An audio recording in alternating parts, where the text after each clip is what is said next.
Welcome to Mr. Office Excel Daily 1-Minute Tips. Today's tip: using the Remove Blank Rows tool. Stop manually deleting blank rows in your Excel sheets. This method is time-consuming and prone to errors. I will explain how to remove blank row in Excel data. Select the data range. Press F5 to open the Go to dialog box. Click on Special, select Blanks, and click OK. All blank cells in the selected range will be highlighted.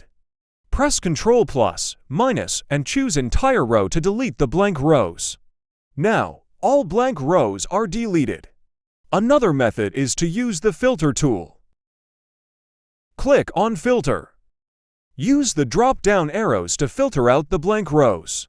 Select the filtered blank rows and delete them.